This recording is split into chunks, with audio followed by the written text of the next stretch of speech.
Hello, good evening. Tonight on The Probe, the movers and shakers and decision makers in the various newsrooms, both here at the Multimedia Group and elsewhere, will take their turn to analyze the much anticipated and talked about speech by the Vice President and flag bearer of the NPP, Dr. Mahmoud Bawumia. It was dubbed Bawumia Speaks. Key questions are whether it was a speech that made his political opponents actually quiver.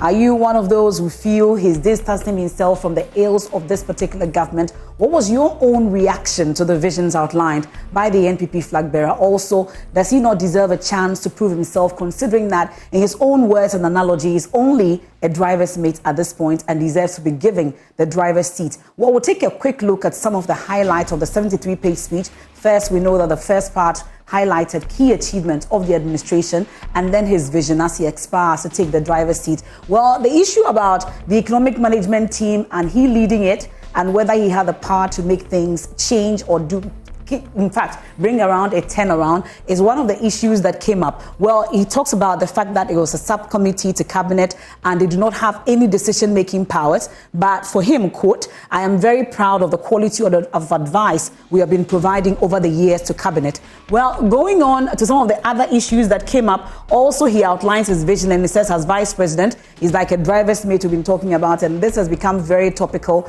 and most people are bashing him on that. And if you make me president, I will be in the driver's seat.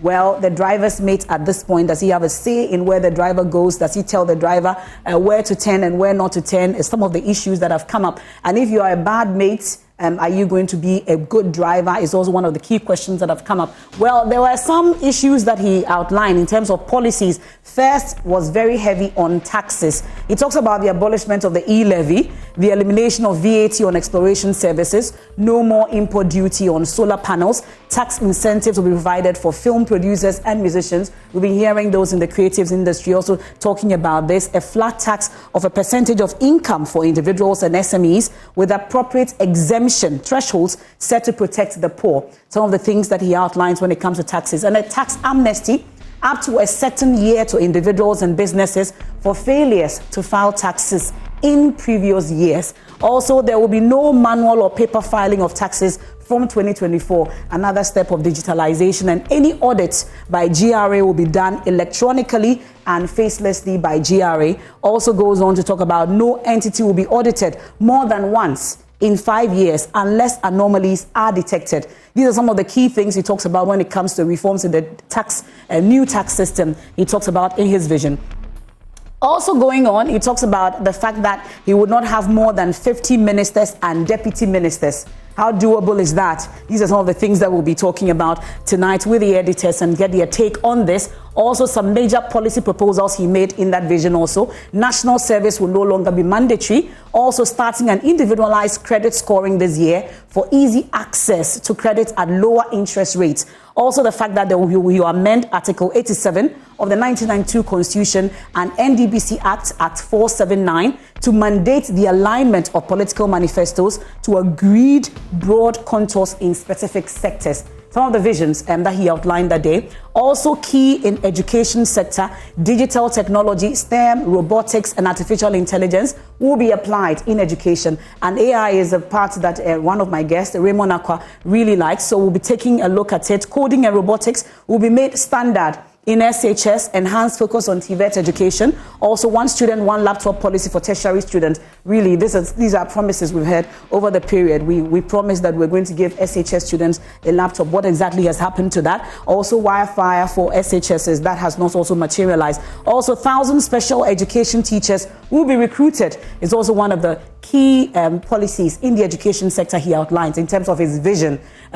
Is one of the key things. And also amend the 1992 Constitution with key emphasis on ex gratia, the rights of dual citizens, election of MMDCs and reducing the power of the president, continuation and improvement of free SHS, also one student, one laptop policy for tertiary students through the provision of a zero interest loan is one of the key things he talks about. And finally, also the proposed tax reforms for 2024 that we know about in terms of our agreement with the IMF, revision and expansion of taxes on gambling revenues, also removal of selected VAT exemptions, including the 15% VAT on electricity, which has become very topical. We know Labour threatened to go on an industrial action as a result of that demonstration, massive protest, but that has been called off. Also, introduction of the emission tax and the plastic and packaging tax. He has responses to that.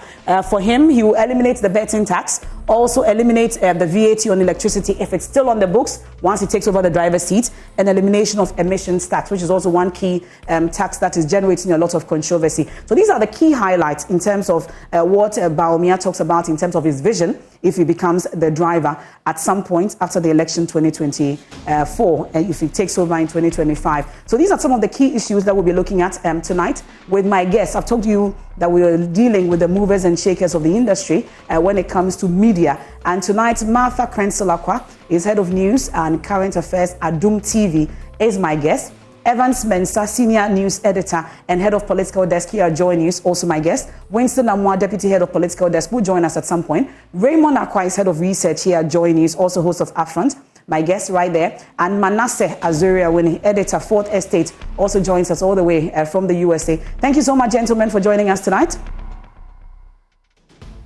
Hello, gentlemen. Thank you.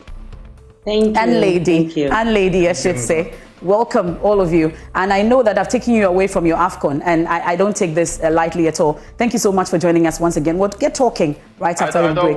I don't watch football. So Minus you. Okay, as usual. Yeah. Neither do you. Okay. Well, we'll get talking right after the break. I'll get you to listen to highlights of the speech as put out there by Dr. Mahmudu Bawumia. Please do stay with me. We are right back after the break.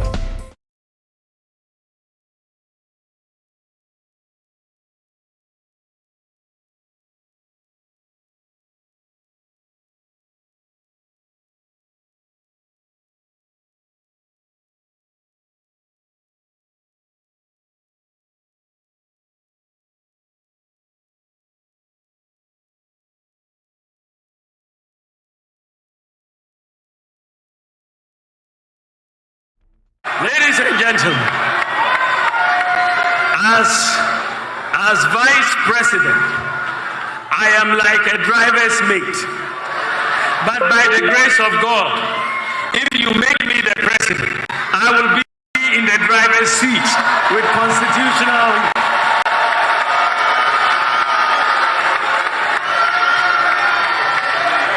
I will be in the driver's seat with constitutionally mandated authority to pursue my vision and my priorities. So what do I want to do in terms of vision and priorities and policies if you give me the opportunity by the grace of God to become president of the Republic of Ghana? Ladies and gentlemen, in this regard, I have been engaged in a lot of consultation and doing a lot of thinking in the last few months about the lessons of the last 7 years, as well as my vision and priorities as I seek to become President of the Republic of Ghana. Clearly, the initial conditions that we inherited in 2017 are not the same as will be in 2025. Therefore, my priorities will be different. We have done many good things, and I will be seeking to build upon them.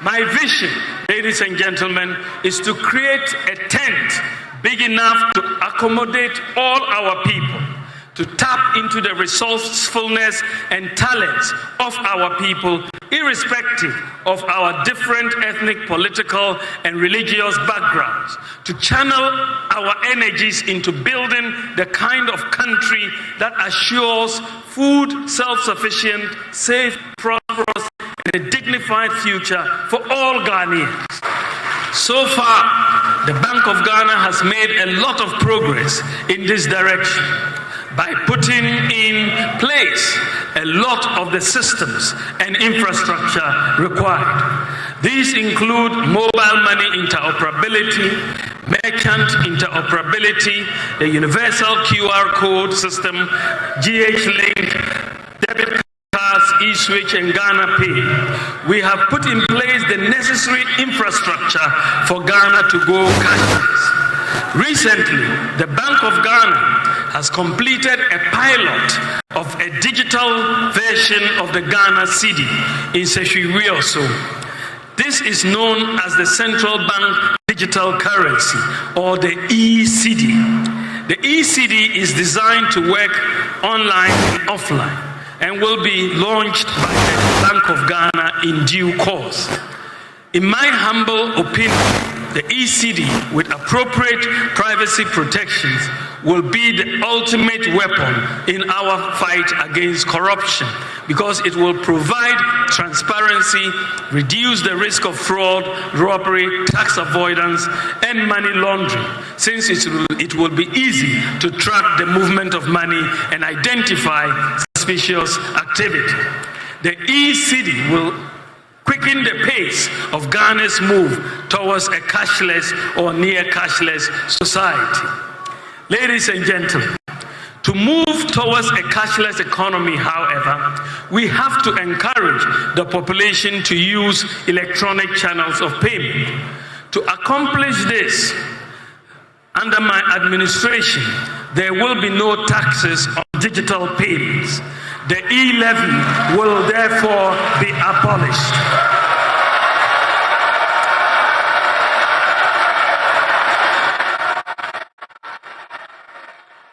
This is The Probe, and is the editor's take on Bawumia Speaks. And you've been hearing him talk about the e-levy and, of course, the part about the driver's mate. We're live on the Joy News channel. We're live on Joy 99.7 FM, myjoyonline.com. And the editors are already Martha Quinsolakwa, also have Evans Mensah. We have Raymond Nakwa and Manasseh Azuri, journalism fellow, Harvard University. Thank you once again, ladies and gentlemen. So I would want to take a quick round on this, and starting with you, Martha, on what your expectations particularly were when it was announced that Bawumia was about to speak. Do you have any expectations really, and what were they? Thank you very much, Emma. Fine. Good evening to my colleagues here and our viewers and listeners as well. So I was very skeptical. I didn't know what to expect.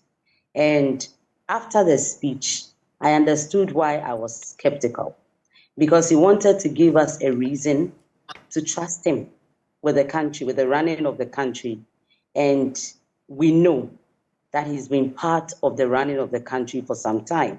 So I was worried for him, what he can say to convince Ghanaians that I can do something different, or I can do better than my boss, or I have something up my sleeve. So I was very skeptical, and it was after the speech that I understood. In fact, he made it simpler for me with his analogy of the driver's mate, for me to understand why I was not happy.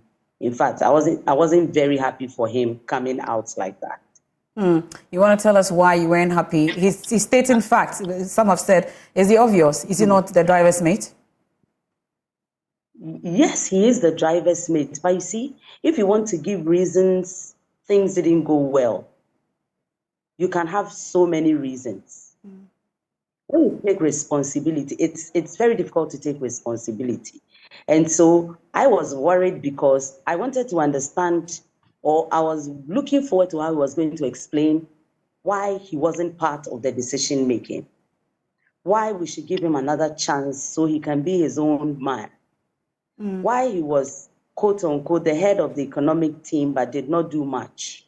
Okay. So those were the things I was worried about, that if you don't, you see communication, if you don't say it as it is, a bit about the bush, sometimes you get into trouble. Other times you get away with it. If you decide to speak the truth. And so I wasn't surprised that right after his speech, you have this video of the president talking about how you speak against your own party. And that it wasn't directed to him. We know that video was after Alan exited the party and everything. But people started playing it back, and it was trending because he is seen as a member of the party, seen as a member of government. And so if all along you were there and you were the driver's mate and we got to our destination and you couldn't tell the driver that a bus stop, someone wants to alight, and the driver continued to the next stop, when I alight eventually, I'll have you to contend with, not the driver, because you didn't tell the driver I needed to alight there, because my communication comes to you. So as a driver's mate, there are pros and cons. You hear the passengers more than the driver. And so if you're hearing me and you didn't do anything about my plight, then you have to come back and tell me why. Okay. Well, Evans, I don't know what you were looking forward to going into this particular speech, and whether Martha has been talking about the fact that he had no expectations, was a bit skeptical about it, and it doesn't look like her expectations were met as well. How about you, Evans? I have always said on State of Play that for Bawumia to have any chance of convincing anybody that he is a man for the job 2025, he must create a distance between himself and his current boss. And so I was looking forward to hearing how he does that. Mm-hmm. And I've said before that as politicians, and especially when you're in government, the first thing you need to do when you're taking on an issue, when it's so obvious that there have been challenges and there have been failures, is to ask yourself, what do I concede? So those two things must go together for me. And so I was expecting those two things. I think he delivered on the distance. He created a distance between himself and the current boss, his current boss. But he failed in the second, where he didn't concede much. Now, as you know, the economy has been in shambles. It's been the most catastrophic administration of an economy in the Fourth Republic. The results are there for all of us to see. Yes, COVID-19 played the role. Yes, Ukraine played the role. But certainly, the management, quality of management of the economy also was a factor. So for him to mention Ukraine and to mention also COVID, but failed to mention that they themselves in the management of the economy had made mistakes, for me was a big negative for him. If he had managed to put the two together, he will possibly have won a few people over, particularly the floating voters, right? Mm-hmm. Because if you listen to the criticism, it's about identifying with the suffering of the masses. Because the reality is, people are suffering. Times are extremely hard. I mean, many have compared this to the 1993, and some have said it is worse. We all know, at least in the Fourth Republic, this is the worst we've seen. Just look at inflation. Unprecedented inflation levels. Yes, it's coming down, but it's so very, very high. If you look at the cost of living, we've been running a cost of living series for more than a year. Now, that should tell you that people are struggling. Now, for the vice president not to acknowledge that and talk about the mistakes that has happened and how he's hoping now to fix that mistake was for me a minus. But he created a distance between himself and the president, which for me was something I was expecting him to do. The mentioning of the abolition of the e-levy was a bold one for him to state, especially when that policy is still being implemented. And many of us have known for so long that he was not in support of the e-levy at the time that it was introduced, for which reason he kept quiet about it and rarely spoke about it at all. But that's where Martha's analogy comes in, Evan. The time when it's been implemented. Mm-hmm. But isn't that where Martha's analogy about the driver's mate not speaking up when indeed something is going wrong and the driver is not driving right? Why keep quiet when you're against it and wait until you want to outline your vision before you put it out? I mean, for strategic political reasons, he believed he had a good shot at being the party's flag bearer. Mm-hmm. I mean, if you find yourself in that position, you either come out and speak against the group and lose traction and then possibly kill your own presidential ambitions. I've heard others argue that if he had the courage of his convictions, that is what he should have done. And there's a solid point there, that if you're part of the group that take a decision that you disagree with sometimes, the principal thing to do is to say, well, I'm sorry, I can't be part of this. So that's one thing. But realistically, I don't think that any politician with a good shot at being the flag bearer of the party would have taken that step, especially when you are the vice president. So I understand why he did it. Okay. Again, we don't know to what extent he went in cabinet, in economic management meetings to oppose it. But he had come out categorically to say that he would abolish it. Whilst he's still the vice president, and many have said that he threw another one under the bus, but the person that hasn't been mentioned that he also threw under the bus is the finance minister. So for me, he made that point.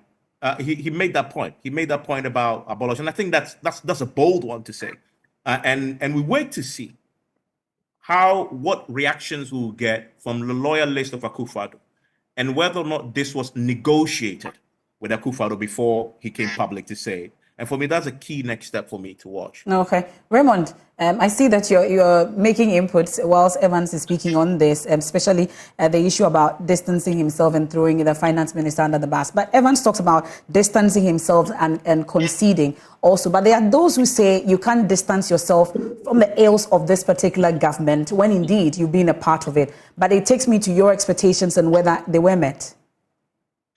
The vice president is in a position, a very difficult one. Who do I please under the circumstances? Do I go tell the people that, oh, we made a lot of mistakes in government, which every government will do? I don't know, because it's a human endeavor. The presumption will be that you make mistakes. So after making the mistakes, do I go and tell the people that, oh, we made these mistakes, but even some of the mistakes we made, we could have avoided it because I pointed it out to them. It was not going to work. He couldn't have said it that way. I mean, I agree with those who say there is realpolitik, the ordinary form of politics, that's what's practiced mostly. And there is also the grouping that's conscionable politics. That says, no, if I disagree, and I think that it will not go in the interest of the people of the country, I will stick out my neck no matter what the impact of that will be on my future political career. So he had to manage those two. Just like they say there are two forms of analysts, the descriptive ones, the people who will describe to you what has happened over the period, and the normative ones who insist there are certain values, norms that should never be missing in our politics. So he took a convenient way out. Let's not miss our words on that. He chose the least objectionable position, because going out there to tell the people I disagreed on those bases, and we all know he has stated before that he didn't support that. That's also a test. And you see, MFA, the vice president, is also in a tough corner because he's being tested on his believability and integrity too. That's also the difficult part to this. If I didn't come out then, and I'm now stating that these are things I will not do going into the future, and I'm hoping to see how he's going to go about it. I've heard those who justify, and we made the same point, but they still did not get it anyway. We asked them to tell us what is the impact of e-levy on our national revenue. To the extent that we're willing to throw everything at it, do all the things we did around this. They didn't tell us at the time. I've not heard people who are now defending the position of the vice president come and say, oh, it's just 0.2% of revenue. So indeed, if it is 0.2% and was not what the GRA required to meet their targets, what was the fuss about it in the first place? Why was it not possible for an astute economist to convince his team that it's not the best way to go? And as to whether that position was also a lame duck position or whether vice president, a very long time ago, I think in 2010 or so, it was Professor Alexander Kechi-Duku-Frimpong who wrote that article, Playing Second Fiddle, Reflections on the Vice Presidency. In fact, he said it was almost like, since Akai's problems with Rawlings, some of the powers were also taken away. It is, you are just told what to do by the executive president if you are in his good books. And it reflects in some of the things. So we admit that that is a difficulty. Being vice president doesn't mean you are in charge. It's just a position without power. Is that what you're saying? No, I'm saying that our very vice president told us, or we're given a different impression of the Bawumia vice presidency. In any case, if it was a useless position, why was he asking his predecessor some time ago to answer some 190 questions on the economy? In what capacity? Was he not also chairman of the, what do you call it, management board, the economic management team? If he was also similarly a lame duck person who did not do anything or was not required to do anything on impact policy, how was he qualified to answer questions on the economy? Not the finance minister who was running the economy, as we are being made to consistently get one. I'll get to Manasseh, but two key words you use, the believability and integrity. At the end of the speech, did you get that? Did you get that, Raymond? I mean, if I'm going to be frank, I think it was a difficult job he had to do. He didn't come across to me, and I've read again, I've reviewed the speech. He didn't come across to me as somebody who was willing to abandon a certain position in our politics and chart a new course. He continued the usual politics. And only, and I mean, it's not new, because I also compared this speech to that speech he gave in accepting the vice presidency or the running mate role in 2008.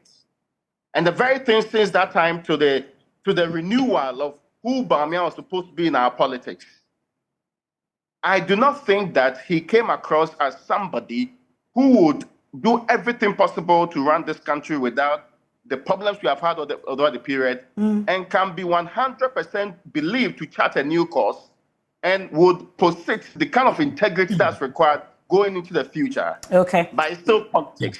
Okay. Of course, he has to manage all the differing parties that will be putting pressure on him. Manasseh, you watched from afar all the way in America. Really, I don't know what your expectations were, but were they met at the end of the day? Well, MFA, having listened to my colleagues, I want to start on a note, an article I wrote in 2016, 8 years ago. It is online and it is titled In Defense of a Mr. Arthur. And in that article, I said in one paragraph, quote, some may argue that the vice president assists the president and should not be absolved of any wrongdoing of the president. But those who know how things work in our republic will tell you that the vice president often has no say in the affairs of the presidency, at least from our experiences with some past governments. When President Atta Mills was in charge of our republic, for instance, the likes of Koku Anyidoho were more powerful than the vice president, Vice President Mahama. And I dare say that some of President Mahama's boys are more powerful than Vice President Mr. Arthur. Their words and instructions carry more weight than his. The question is, why did I write this article in defense of Mr. Arthur? I wrote this article because in 2016, a certain vice presidential candidate put so much spotlight on Mr. Arthur that even within the NDC, people believed that Mr. Arthur was the reason they lost the election, because if he had been outspoken or if he had been like Bawumia, they wouldn't have lost.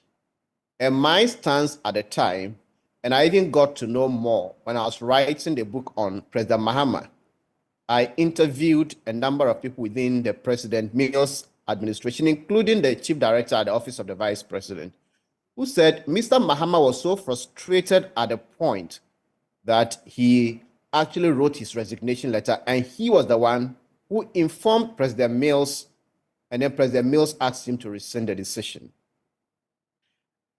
I'm saying this to make a point that the reality on the ground is that the office of the vice president is like the office of the minister.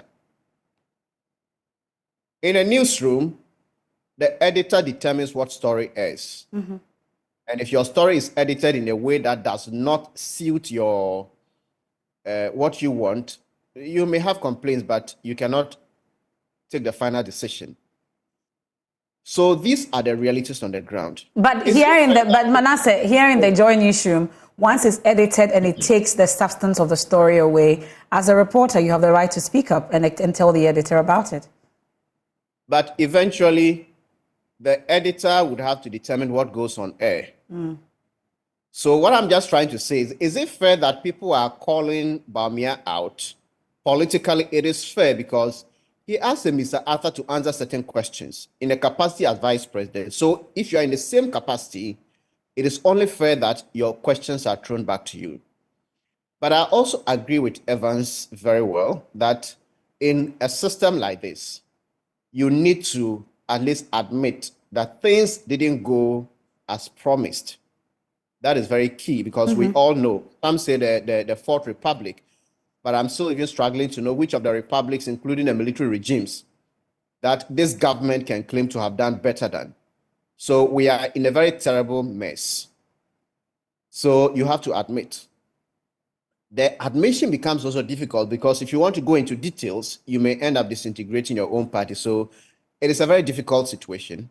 But I expected him to distance himself from this administration Not to say that he's not part of it, but if you want to lead Ghana, and we have a presidency or a government that has performed so badly, you cannot come and tell us you want to continue what is happening. That would be suicidal.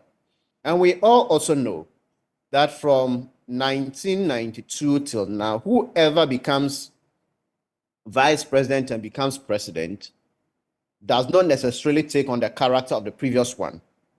So in 2000, the NPP had this campaign that vote for Atta Mills and get Rawlings free. And it was so powerful. When when Atta Mills, who had been handpicked by Rawlings, became president, we realized that Atta Mills was his own man, and Rawlings was very angry.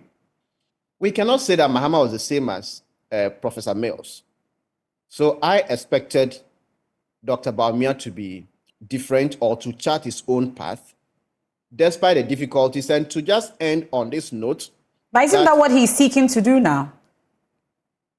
Yes, that's what he's seeking to do, and I expect more of that going forward. Some of the things may be difficult, and we're talking about policies like the e-levy. Information I had at the time was that the e-levy was supposed to have come earlier than before, and Vice President Bawumia was against it. So when he appeared for that media interview, sources within government told me that they actually planted that question. It wasn't a discussion at the time, so they planted it, and then he opposed it publicly, and that slowed it, but eventually they brought it back. And things like this are very normal everywhere in the world. I'm reading a book currently written, Peril, about Trump's White House. And when Trump wanted to deploy military to tackle the Black Lives Matter protest, the Minister of Defense or Defense Secretary knew that it was wrong, but Trump was bent on doing it. And he told others in the administration that, look, if they didn't do anything and then Trump ordered him to do it, he couldn't say no because the president had a final say. So what did he do? He intentionally gave the media an interview and said that, well, the situation we have is not one that should let us deploy the military. So some of these things happen in governance, but all in all, like Evans and Raymond said, if you find yourself in a situation like this, it is either you go all out and perhaps explode internally, even within the party, or you find a way to be measured, in which way those listening would still need more answers. Okay. But it's in a very difficult situation, and whoever is in such a situation will struggle. Now, let's talk about the general reactions, ladies and gentlemen, that came, at least from your various newsrooms and programming after this particular speech. We've had feedback, reactions from political actors, the NDC minority. We've had analysts. And of course, I know that you took your microphones out there for Vox Pops about what the ordinary person was also thinking. Martha, from the Adum newsroom, the Adum TV newsroom, for instance, let's talk about the kinds of feedback and reactions you got when it comes to this particular speech. Okay, so NSS not being mandatory what did not go down with many people because it is a way of showing how much you love your country, in the simplest terms. So many people do it not because of their allowance, but to serve the country. In other countries, it's a big deal. It means a lot to people to serve the country, and you have them deployed to other countries to go and serve on the military team and other things. Here you are teaching, you are just, in fact, my own NSS, I was sitting in the EC office in somewhere new at Brim for the whole period doing nothing. So when he talked about reviewing it so that it becomes voluntary, optional, yes, it becomes voluntary or optional for you to make. So if you finish school and you are able to secure a job, then you go ahead. If not, it's like the NSS will be a launch pad for you. It didn't go down with even students on the various campuses. They didn't see why we should get to that point. So personally, I was expecting that the review rather is going to put the human resource where we actually need them. So you have so many schools without teachers because of where they are located. So if it's in a deprived area and you motivate someone to go there, to go and serve, then you are doing something with the NSS.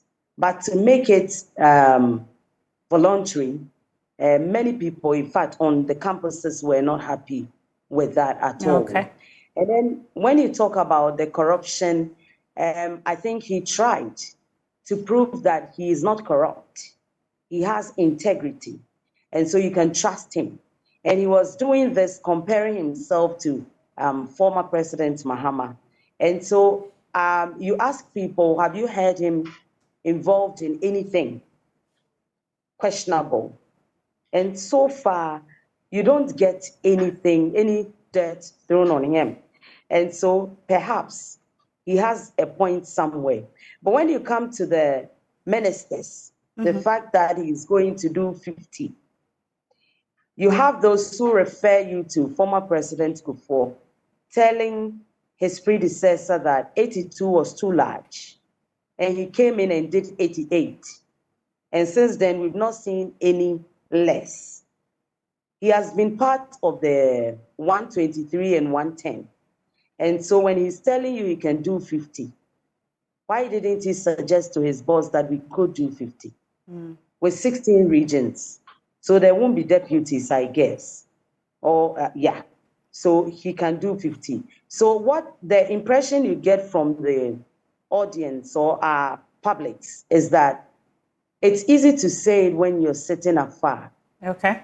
But when you take up the mantle, you see that it's not that easy, especially when it comes to the appointments of the ministers. Okay. Well, Evans, you have highlighted the e-levy, for instance.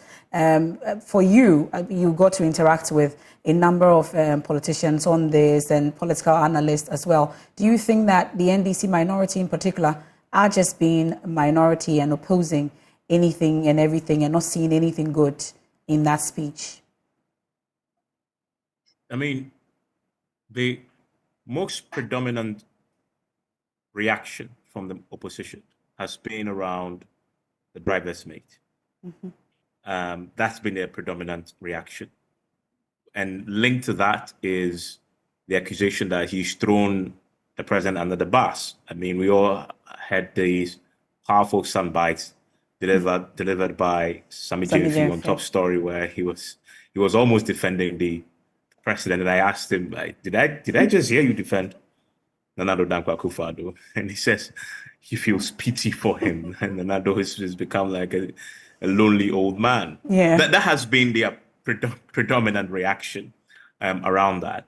I haven't seen much in terms of the reaction to the substance of what Bawumia had said. So, for example, the abolition of the e-levy. I've seen Sam George, for example, raise a question to his colleagues on the majority side, asking them to tell him how they feel now that they know they've heard that their flag bearer is saying he will abolish it, considering that they've been vehement defending it back in the day and attacking the minority side for opposing it. But the NDC hasn't been big on the reaction to the substance. And I've spoken to some of the key brains in the party and the mouthpieces on some of the topical issues. And I get a sense that in the coming week, we are going to hear some of them, like Atofo saying, we are going to hear the likes of Adongo, who now chairs the finance committee, now unpick the specifics and the substance a bit more. So we haven't had a bit of that. Yeah.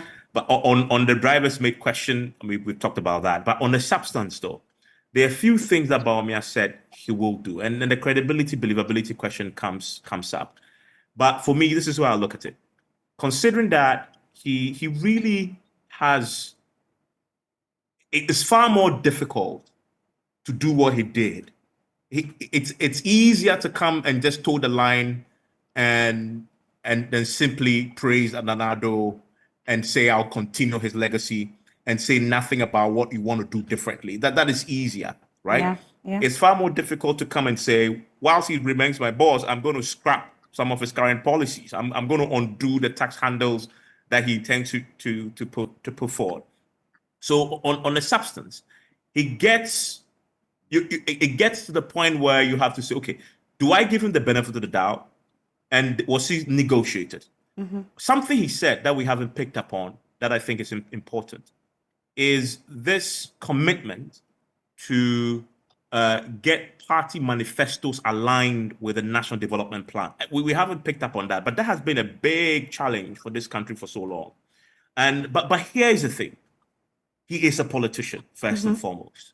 So anything he says, you have to put in the context and see within that prism. Because politicians tend to overpromise and deliver in this country, right? So anytime I hear a politician, my default reaction is, I need to see it. But are you hopeful, Evans, on that? Are you hopeful that this vision outlined by Bawumia will find space in the manifesto of the party at the end of the day? He promises that. And that is why, that is exactly where I was going with my argument, that the believability of the things he said will really, for me, come down to the specifics in the manifesto. He says some brilliant things, right? And sometimes it can be populist. Everybody wants the e-levy gone. Everybody knows that there's opposition to the emission tax, the betting tax, the 15%. So it's easier to come and say, I will do it. The difficulty is negotiating with your boss that you're going to say that, and he allows you to say it, right? That's a difficulty. But in terms of appealing to the... Yes, if I may, it's not only just about appealing to... We are under an IMF program with stipulations. We have put together what we call our medium-term revenue strategy, which mentions some of these handles that the vice president is very boldly telling everybody we will remove. You need to justify how you are going to make up for the revenue losses. And it's not something that if Ken Ofori-Atta could do today and say, oh, I'm removing all of them and I could raise money from somewhere else, he will rarely be interested in incurring the wrath of the people, mentioning his name every single day. So I agree with you. I just feel that at the core of this problem is that, yes, it's a political statement made on a platform, but the circumstance we find ourselves really, we are a country that's currently shut out completely from in fact, markets that we are supposed to be paying in the coming years, external debt that we are supposed to be paying in the future, millions of dollars, sometimes billions of dollars. So some tax handles do not make sense, agreeable. But when you are in the position to say, oh, we are going to remove them, and I do not get the impression in that statement that, oh, we would replace them quickly with and the words used, I mean, simple, business-friendly tax systems, they are words that are very fantastic, all gearing towards progressive taxation. Okay. But in reality, what handles are you going to put in place? What are your real alternatives? Those are the ones Raymond, I wanted to hear. Yeah. And Raymond, that's the point, right? And that's the point that I was making about the believability is in the credibility. Detail. Yeah. The devil will be in the detail. And until he does that and explains so, because 2025 is a few months away. And the IMF program will still be here. He needs to negotiate that. But he needs to tell us, if you take away these tax handles, how do you still make up for the shortfall? And until I see that, I will take it as a political promise. Okay. Well, Raymond has also been touching on the issue about tax, but it takes me to Raymond then, really, apart from this particular taxes and the electricity and things that he talks about, anything else in particular stands out for you in terms of the policies that he outlined and the believability of them since you introduced that word? No, I believe that there were some fantastic things said, like the Independent Fiscal Council part, the amendment of the Fiscal Responsibility Act, and reduce government expenditure through private sector participation. Of course, this should improve fiscal discipline and macroeconomic stability. Okay. On that banner level, I mean, they were fantastic things. I mentioned the business-friendly tax system. Everybody would prefer that. But how do you take us there? what philosophy underpins this business friendliness. And he mentioned a word that was very popular during the Kufuor time, the golden age of business, the engine. It's the engine of growth. Those are wonderful things to say, but those are things President Akufo-Addo believed in too.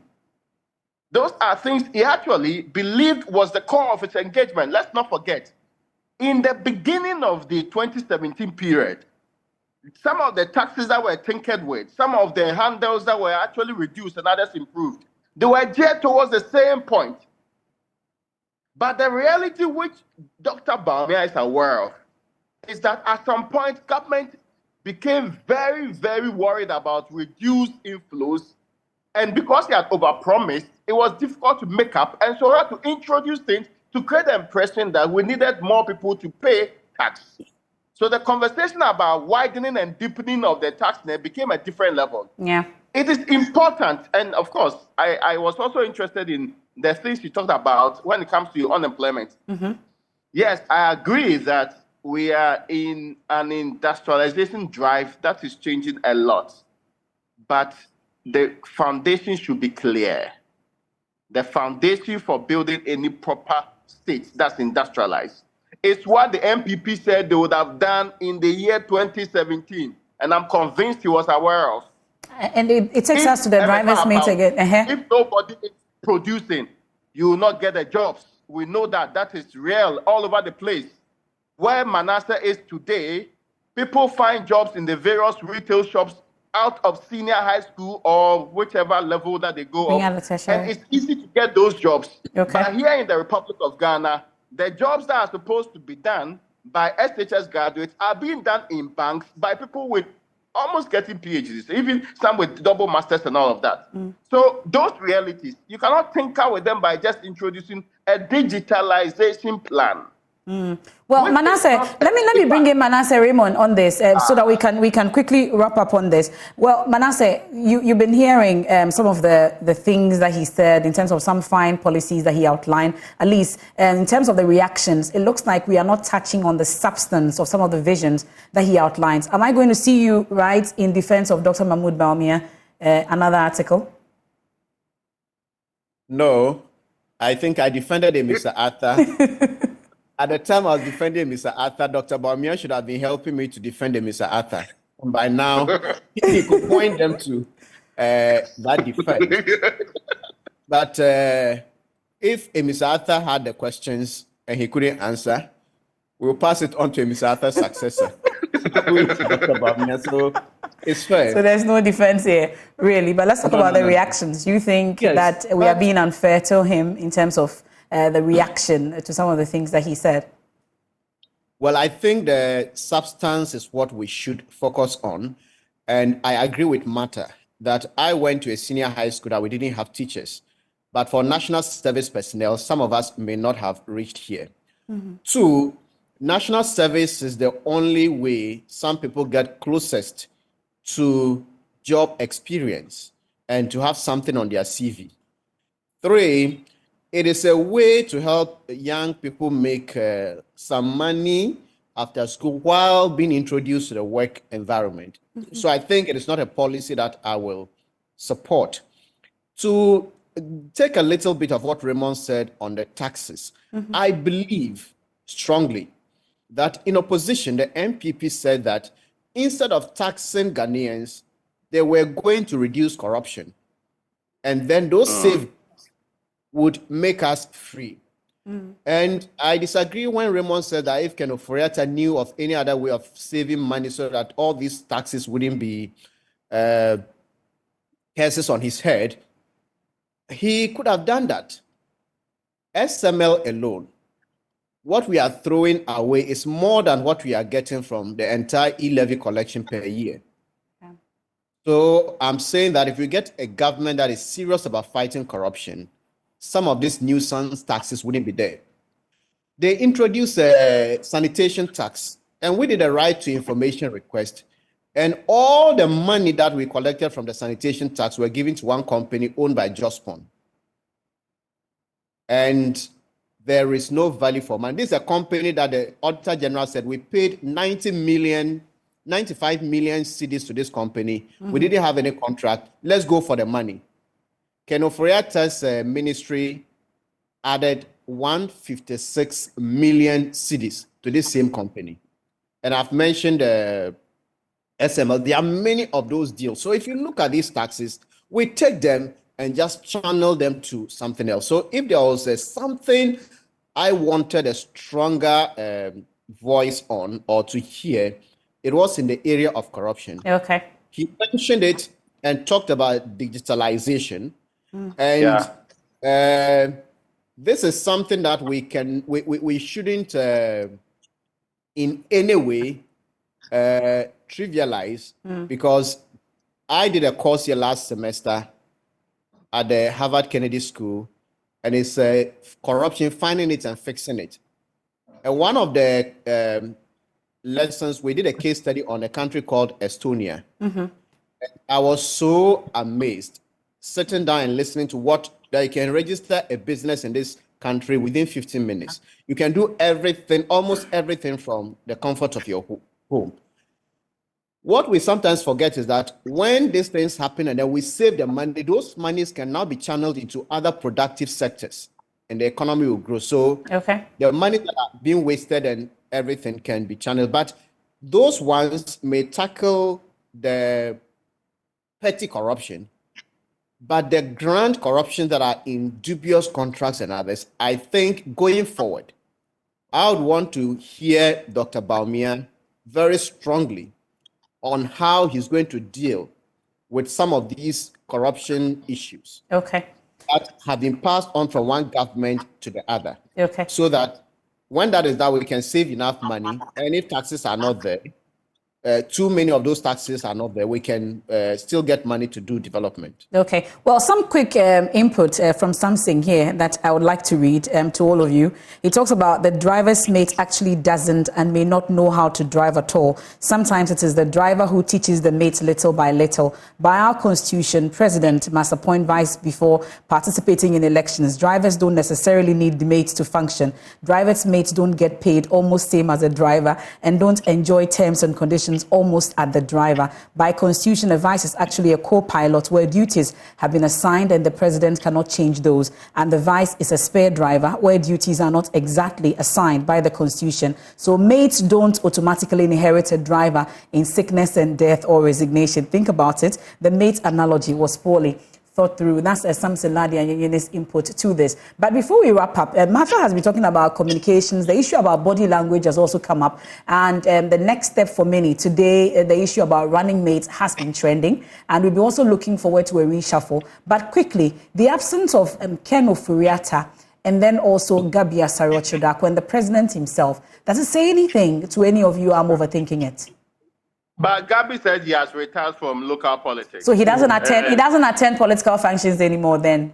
No, he has retired from local politics. Okay. I think that it is only fair that some people at some point will change focus. So I don't think, and of course, I mean, Gabi has no role in government. He plays a role that is unwritten predominantly.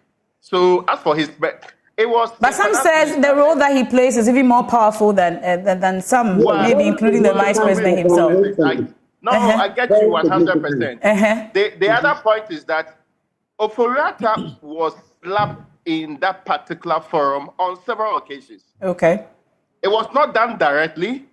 It was done indirectly because Ofori-Attah, in effect, is the finance minister who is conducting our economic policy as a state. Well, so, I mean, what were you expecting him to say? Oh, well, clap for him for disagreeing with what he went around to tell the people was a good policy. But the timing also, Evans, the timing also of the release of that statement from the finance ministry on the VAT withdrawal or the suspension, I should say. Some have also been talking about, are we reading too many meanings? I doubt very much that it was coordinated, but I really think the vice president, the finance minister, had no choice, really, because where Labour had gone to, the demonstrations planned, the strike, it was just a matter of time. It's just the timing of it coincided with Bawumia. And of course, the finance minister also not being present at the event, then you begin to read a lot of meanings into it. I believe that there's definitely tension between the vice president and the finance minister. And the reshuffle will tell us a lot. And so speaking about the reshuffle, what have you heard? What do we know? You're editors. I'm sure you've heard a lot. We were expecting it to happen today. It didn't happen. What are we hearing, please? You have any names that you can share with us? I have no names. What you've heard in the media is what I've heard. But there's strong sense that reshuffle will happen sooner than later. And Ken Oforiatta is staying or going? Well, there's a sense that he will buy out. He will buy out with this particular reshuffle. And I think it's long overdue. If the president promised the parliamentarians that wait till he's done with the IMF program, the IMF program is long done. He has his second tranche in. I think it's time for him to go, and the president can bid him farewell. Okay. Well, Martha is talking about he's done. You have more that you're sharing with us, Martha? He's done everything he needs to do. So at this point, how many months do we have to the general elections? I don't think it will make much difference whether he leaves or not. Okay. Because at the peak of the issues and people were calling for his resignation and everything, it's like no one heard us. No one heard the Ghanaian. And so we kept him there. How many months to election and whether he leaves or not, his job is done. He's still behind SML. And then he's the strongest force behind SML in government. And my sources in government tell me that when the president heard about the story, he was very furious because he didn't know about it. Now the issue is what he would do about it now that he knows about it. And talking about the absence, long before I came here, I conducted some interviews for a book I want to write in the future. And then sources within the government told me that the vice president and then the finance minister had very serious disagreements about government policies and economic policy. So when he wasn't there, I wasn't surprised. And then if you look or if you speak to some people within the government, they sometimes even feel that some of the policies, they have political implications, which Ken doesn't seem to appreciate. So e-levy is going to annoy a lot of voters. Someone like the vice president who wants to become president would want to attract voters. So beyond politics and beyond the economics front, there are also political disagreements. And I don't think that the president would have been happy sitting down and then listening to the speech Dr. Bawumia delivered. So it is only natural that they were not there. Manasseh Azuria Winnie, journalism fellow, Harvard University. We also had Raymond Nakwa, head of research. I also had Evan Spencer, head of news here, senior news editor, and also head of political desk. And then Martha Kwenselakwa, head of news and current affairs at Doom TV. Ladies and gentlemen, thank you so much. We'll do this another time. We are grateful for your time here on The Pro. For our radio audience, A Walk with Jesus is up next. There's more when you log on to myjoyonline.com. I am MFR Pau. Many thanks for your company. Have a good evening.